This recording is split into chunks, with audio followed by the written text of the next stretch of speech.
তিনটে newsroom live আমরা শুরু করেছিলাম অবশ্যই প্রশাসনিক স্তরে রদবদলের খবর দিয়ে, কিন্তু আজ সকাল থেকে আমরা যেই খবরের দিকে বারবার নজর রেখেছি তা হচ্ছে গার্ডেন রিচ বিপর্যয়। মধ্যরাতে এক বিপর্যয়ের ঘটনা ঘটে গিয়েছে এই শহরের বুকে। এক বেআইনি নির্মাণ, এক বেআইনি বহুতল, তা ভেঙে সেখানে চাপা পড়ে রয়েছেন এখনও অনেকে এবং মৃত্যুর সংখ্যা ক্রমশ বাড়ছে। একবার আমরা জানলাম 3, তারপর 3 থেকে 4, 4 থেকে 5, 5 থেকে 6, কিন্তু এখনও পর্যন্ত ওই ধ্বংসস্তূপের নিচে যারা আটকে রয়েছে তাদের জন্য পর্যাপ্ত খাবার, জল, অক্সিজেন পাঠানো হচ্ছে। কিন্তু মধ্যরাত থেকে শুরু হওয়া সেই উদ্ধার কাজ, যে উদ্ধার কাজের প্রতি মুহূর্তের ছবি আপনাদের সামনে আমরা তুলে ধরেছি, সেই উদ্ধার কাজ কেন এখনো সম্পূর্ণ করা যাচ্ছে না? কোথায় অসুবিধা হচ্ছে? আর এইভাবে এই অবৈধ নির্মাণ, এই বেআইনি নির্মাণ কিভাবে হয়? অনুমোদন কে দেয়? আর অনুমোদন যদি না দেওয়া হয় তাহলে কি করে দোতলা ভিতের জায়গায় 5 তলার একটা বিল্ডিং ওঠে? একটা ঘটনা, প্রশ্ন অনেক, আর সেই প্রশ্নের উত্তর আমরা খুঁজছি, কারণ আমাদের প্রতিনিধিরা ঘটনাস্থল থেকে প্রতি মুহূর্তের আপডেট আপনাদের সামনে তুলে ধরছেন। আমাদের সঙ্গে এই মুহূর্তে প্রতিনিধি অরিত্র ঘোষ রয়েছেন। আমি শুরুতে অরিত্রর কাছে যাই। অরিত্র, এখনো পর্যন্ত ধ্বংসস্তূপের নিচে কতজনের আটকে থাকার সম্ভাবনা? মৃতের সংখ্যাও তো বাড়ছে।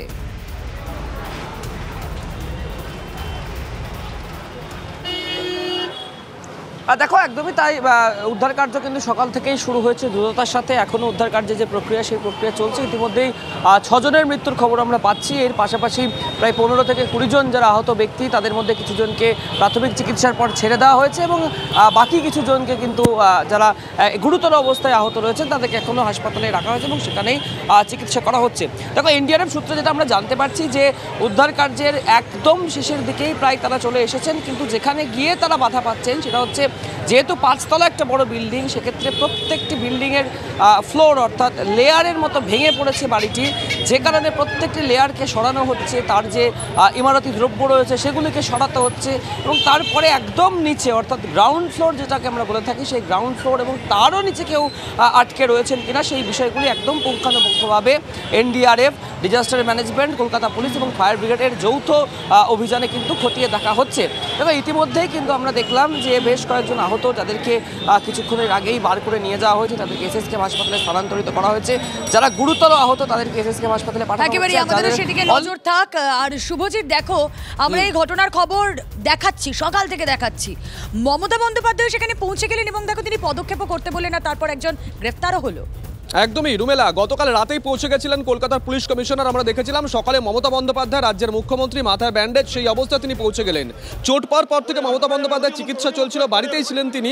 আজকে সেখানে পৌঁছে গেলেন এবং পুরোটা তদারকি করলেন, কড়া বার্তা দিলেন, তারপর চলে গেলেন হাসপাতালে। যারা আহত হয়েছেন তাদের সঙ্গে কথাও বললেন রাজ্যের মুখ্যমন্ত্রী মমতা বন্দ্যোপাধ্যায়। মমতা বন্দ্যোপাধ্যায়ের কড়া বার্তা, আর তারপরে গ্রেপ্তার প্রমোটার। আমি শোকসন্তপ্ত পরিবারের কাছে দুঃখ প্রকাশ করছি এই ধরনের ঘটনা ঘটার জন্য। ইল্লিগাল যে কাজগুলো কেউ যদি করে থাকে তার বিরুদ্ধে অফিসিয়াল অ্যাকশন নেওয়ার জন্য আমি প্রশাসনের কাছে অনুরোধ করব।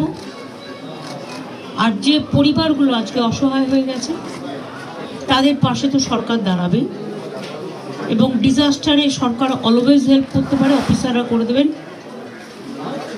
এবং যাদের বাড়িঘরগুলোও ভেঙেছে, গরিব লোক, তাদের বাড়িঘরগুলোও অফিসারদের আমি বলবো দেখে নিতে। সুজয় পাল আমাদের সঙ্গে রয়েছেন, আমাদের সহকর্মী। সুজয়, দেখো, বকটুইতে একটা ঘটনা ঘটলো, রাজ্যের মুখ্যমন্ত্রী সেখানে পৌঁছে গেলেন, তিনি নির্দেশ দিলেন, তারপরে বোমা বারুদ উদ্ধার হওয়া শুরু করলো। আজকেও রাজ্যের মুখ্যমন্ত্রীকে স্পটে পৌঁছতে হলো, তিনি কড়া বার্তা দিলেন, তারপরে গ্রেপ্তার। এই যে এতদিন ধরে ওখানে এতগুলো বেআইনি নির্মাণের অভিযোগ উঠছিল, তাহলে লোকাল পুলিশ কি করে?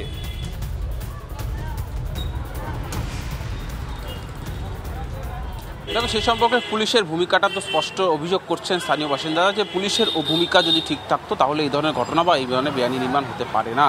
কিন্তু যেটা স্থানীয় বাসিন্দারা আরও তুলছেন, যে এই যে নির্মাণ, যে বহুতলটি ভেঙে পড়েছে, সেই বহুতলটি নির্মাণের ক্ষেত্রে আদৌ কি কোনো অনুমোদন ছিল? বিল্ডিংয়ের নকশা, বিল্ডিংয়ের যে স্যাংশন প্ল্যান, এই ধরনের প্ল্যান বা এই ধরনের অনুমোদন কি সত্যিই ছিল? যদি না থেকে থাকে তাহলে অনুমোদনহীন কী করে একটা বহুতল বিল্ডিং তৈরি হচ্ছিল?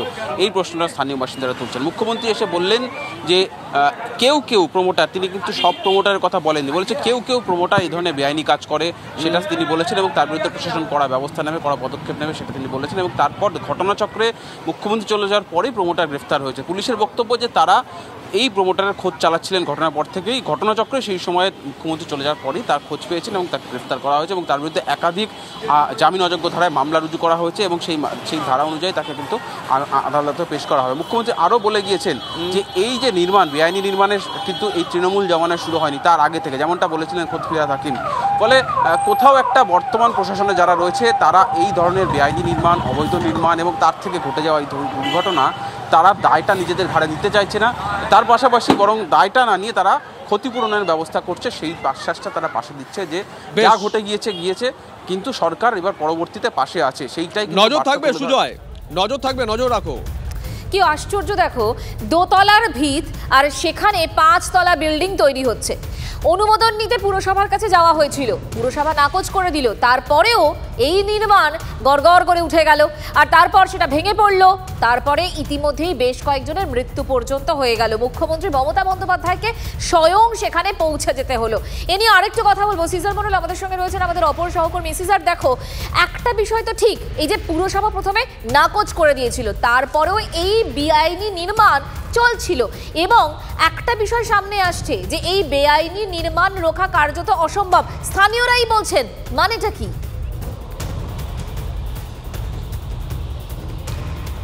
দেখো, এই বেআইনি নির্মাণ যে খালি বন্দর এলাকার এই গার্ডেন রিচের এই ঘটনাটা ঘটার পরে প্রকাশ্যে আসছে তা নয়, তার বাইরেও বিভিন্ন সময় কিন্তু খালি গার্ডেন রিচ বা মেটিয়াবুরুজ এলাকা নয়, মধ্য কলকাতার বিভিন্ন এলাকা এবং কড়েয়া, তপসিয়া, তিলজলা এই সমস্ত এলাকায় এই ধরনের বেআইনি নির্মাণ একদম গলির মধ্যে, যেখানে পর্যাপ্ত জায়গা নেই সেখানে একের পর এক তলা বহুতল উঠে আসছে এবং সেখানে যে নির্মাণের নকশা থেকে শুরু করে নির্মাণের যে ইমারতি দ্রব্য, সেই সমস্ত বিষয়েতেই কিন্তু অনেকাংশেই দুর্বল জিনিস দিয়ে যে গুণসম্পন্ন জিনিস দেওয়ার কথা সেই গুণসম্পন্ন জিনিস দেওয়া হচ্ছে না এবং সামগ্রিকভাবে যে একটা মারাত্মক গলদ তৈরি করা হচ্ছে সেটা স্পষ্ট। এবং টক টু মেয়র অনুষ্ঠানে একাধিকবার কিন্তু এই ধরনের অভিযোগ উঠে এসছে এবং এই 134 নম্বর ওয়ার্ড, যেখানে এই ঘটনাটা ঘটেছে, হচ্ছে শামস ইকবালের ওয়ার্ড, সেই এলাকায় গত কয়েক মাসে এইরকম অবৈধ নির্মাণের একাধিক অভিযোগ উঠে এসছে। কিন্তু তারপরেও সেই নির্মাণগুলো তো হয়েছে এবং কখনো কখনো পুরসভা সেখানে কাজ আটকে দিয়েছে, বহু ক্ষেত্রে দেখা গেছে কাজ 1 মাসের জন্য আটকে গেছে, কিন্তু তারপরে আবার সেই